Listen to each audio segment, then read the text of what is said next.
community that is making. Welcome again to another week. This is where we chat about trending issues of life. So today we are going to be talking about a trending serious issue that is currently happening right now in Nigeria. It's a serious issue because normally we don't tend to talk more about this kind of issue. And I believe that I think it's high time that we need to start to talk about it.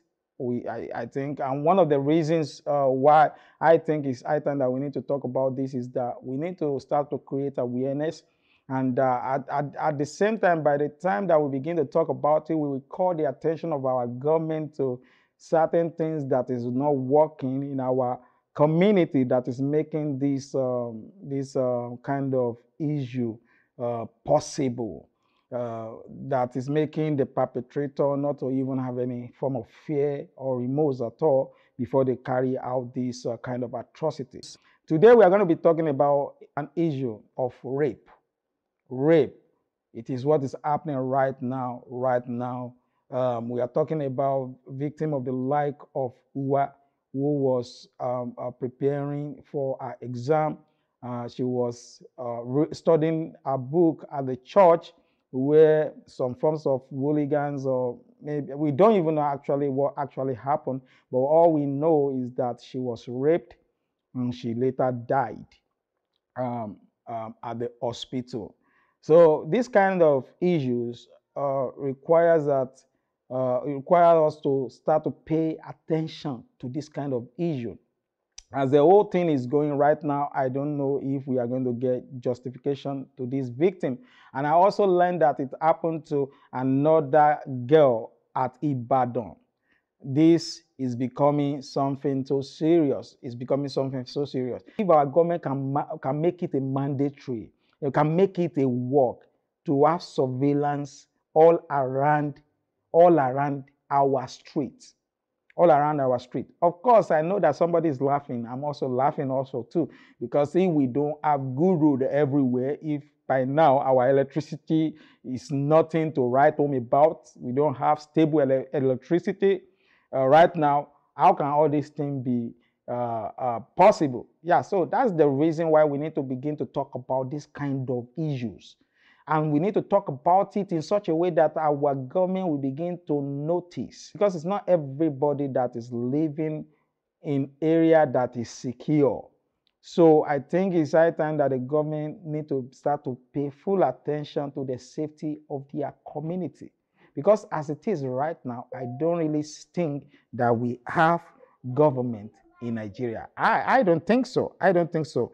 The kind of government that I think that we have is a kind of government that want to make a statement on social media, on the news, so that it will reach international people. I don't think showing off to the international community only. I don't think that is the only thing that we needed. Yes, of course, as a Nigerian that is living in the diaspora, whenever I hear the news of good things that Nigeria government are doing, that is touching, that is making the buzz on social media, that is reaching the international community, I'm kind of happy and I'm proud. But you know, that is not the only thing that make a nation a nation. In fact, what makes a nation is what your government is capable of achieving in your community. Who cares about how the international community feels about you when your community is nothing as amount to not to nothing? Yes, a lot of good things are happening. So also is a lot of bad things. So we need to start to talk about this kind of issue so that we will begin to make it known to our government that we are watching, that these are the things that we needed. Actually, one of the things that I think is very, very important to any place called a country, any place called a nation, that is the aspect of social security.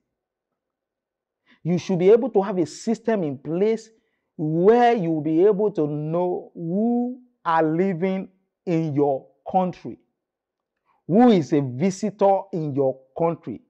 Not just censor. I'm talking about you will have something that will be on a database where you can be able easily to identify who lives in your country. I'm talking about let everybody have social security code. Let everybody that enters Nigeria have social security code as visitors. Let those, so that you will know who is coming to your country and who is leaving your country, so that you will know your citizens. When you have social security code, there will be accountability. I think that this is one of the major reasons why we don't have social security code, because the people in government, they are thieves. We know it's not hidden to us. So as a result, they make sure that they put systems that will not work in place.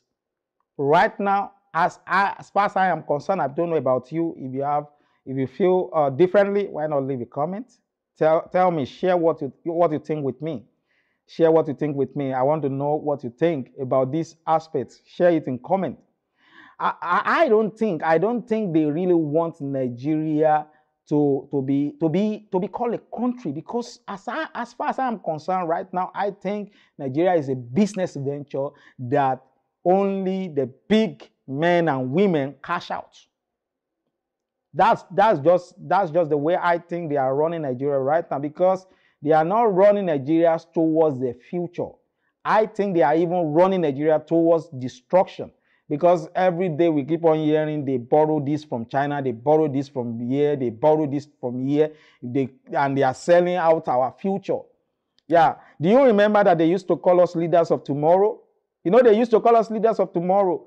And you discover that the same people that call us leaders of tomorrow are still the leaders of today. So those people that they call leaders of tomorrow are actually not the leaders of anything. Take a look at it, our educational system. See, we can't compete on international level. I'm not talking as individual now. I'm talking as a nation. So let's go back to the topic of today. When it comes to the topic of rape, it is one of the most popularly talked about in Nigeria right now. Right now, everybody is talking about rape right now. Before, maybe it's not one of the things that is making headlines. But right now, everybody is talking about rape because it's happening. Coronavirus is really revealing a lot of secrets. So oftentimes, the victims are too afraid or scared to speak out. But there's something that I want to call our attention to. It should be noted that rape victims are not only limited to women. Men or boys and girls are also victims. Because we don't talk about these issues. So it makes it difficult for people that are victims of this thing to come out, to talk about it. It makes it difficult for people that are victims of this thing to talk about it. So this is one of the major reasons why we need to start to talk about these serious issues of life that is affecting us daily. Very soon, a lot of people will be joining me all around, Nigerians all around the world. They will be joining me on full conversation, and we are going to have full discussion. So what we want to talk about is, what is the way out in such a community where street surveillance is not in the agenda of our government, and many times justice is not served? Hello there. If you have liked what you watched, why not subscribe right now? Yes, right now. And click the like button and also the bell button so that you will get the notification.